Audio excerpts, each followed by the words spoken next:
And welcome back, folks. We are finally getting to the end part of Chapter 1. So let's read this. The gate swung open.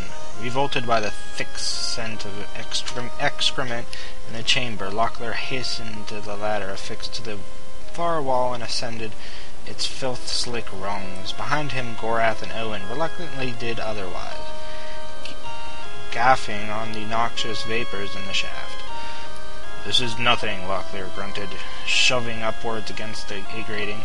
"All the windows in the palace are open right now. You ought to smell it in the winter." Darkness surrounded them as they slithered out of the privy, their only impressions of the chamber provided by the faint flicker of a distant firelight. 10 yards before them, the hall joined with an elaborate colonnade stretching in either direction. Somehow I hadn't pictured my first visit... Okay, I don't know who's talking here. I think it might be Owen. Somehow I hadn't pictured my first visit to Krondor like this. Owen sighed, falling blindly into step behind Gorath and the senior. What? You didn't like the romantic tour? Locklear chuckled. Not many people get to see that way into the palace. Drawing up short, Locklear's features brightened as he observed a pair of approaching figures lost in conversation. Self-conscious of his bedraggled condition, he straightened his uniform and cleared his throat with a stentorian air. "Greetings, Prince Aruthra, and Master Magician Pug."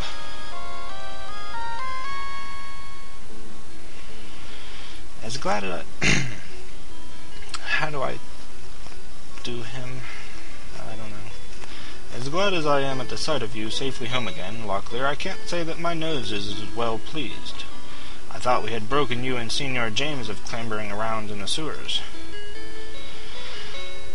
"You know the way of old habits, Highness. We encountered a bit of trouble with the gates, and so I chose a more expedient, though somewhat more disagreeable path. It came to a happy end, however. James told us to send word that he is well and would see you in the morning." "Incurable sewer rats, the both of you. I shall have to order that each of you be accompanied by a score of washing maidens to keep you presentable enough for court. Welcome home, Lockie."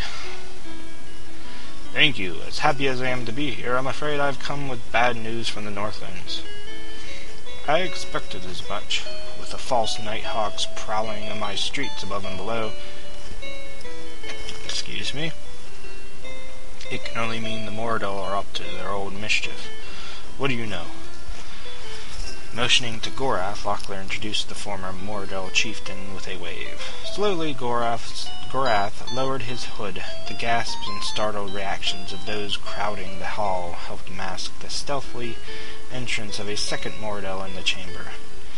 This one armed with a longbow. Uh-oh. "Assassin, get down!" Meow! Kick his ass, Pug.